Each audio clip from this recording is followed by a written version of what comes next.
Jessica goes to Springwood Road State School and likes being creative. She also plays cello, netball, and takes drama lessons. Jessica wants to talk to you about how adults are squishing children's imagination.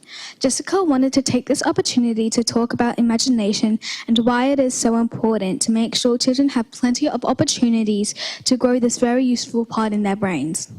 Please give a warm welcome to the incredible and creative Jessica Parker.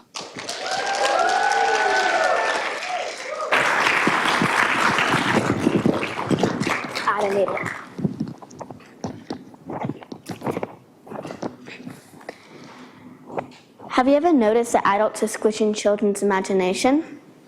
Good afternoon, adults. My name is Jessica Parker from Springwood Road State School. Today, I'd like to talk to you about the power of imagination and the vital role it plays in the life of every child. It pains me to see this recent trend of uncreativity brought on by the adults in our lives. As a child, I have grown-ups telling me what to do and when to do it constantly. They can't possibly fathom the fact that we're not miniature versions of themselves. How will we develop any sort of personality if we're just taught to be mini adults? If they're not accustomed to doing something the slightest bit different, they'll shoot it down in a second, or because it's impractical, messy, or a waste of time. But at the same time, they will always say that mistakes can help you learn. Which one is it really? How are we supposed to become resilient and courageous members of society if we're not allowed to be creative and explore new possibilities? The adults we see around us aren't the only ones to blame either, because movies, TV shows, and video games also teach children to be uncreative. These days, the use of electronic devices will almost always dominate how a child chooses to spend their free time, decreasing leisure time for more imaginative activities.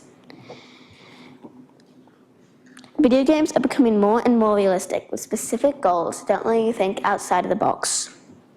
Instead of playing outside, reading books, and drawing pictures, children now sit on their sofas and let their screens take over. But the longer we spend in this passive consumption, leaving bum imprints in the couch, the less we think for ourselves. Who do you think invented all this creativity-stifling technology? Adults.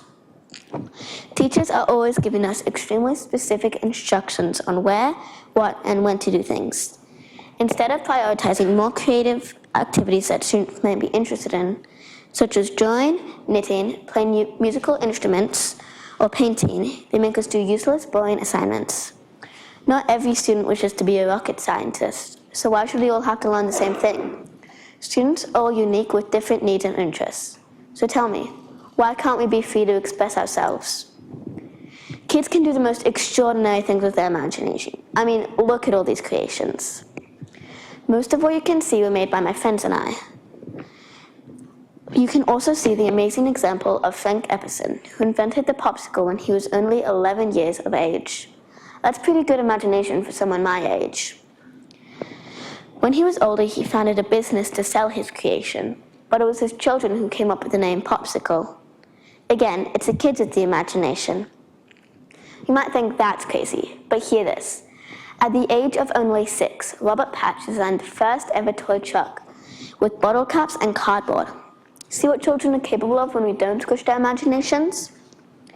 An excellent example of a parent appreciating their child's imagination is in the children's show Bluey, because both of her parents do a wonderful job to encourage her to express her creativity. In one of my favorite episodes, Rain, Bluey attempts to stop the rainwater from flowing down her driveway. She keeps on running into the house with muddy feet, grabs objects, and then runs back out. The problem is, her creativity causes a huge mess throughout the house, which her mother attempts to stop at first. But as she watches more and more carefully, she begins to admire just how creative Bluey is, and decides to join in herself. Now there's a good parent. All adults have this kind of decision on a daily basis to either stop our creativity or encourage it. We need more adults like Bluey's mom.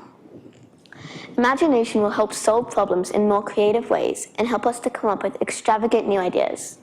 So please, give us space to explore our imagination.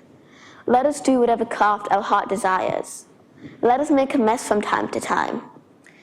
Let us build our own world with boxes. Let us make a kitchen in the mud. Let us be ourselves. Let us play. Let us imagine.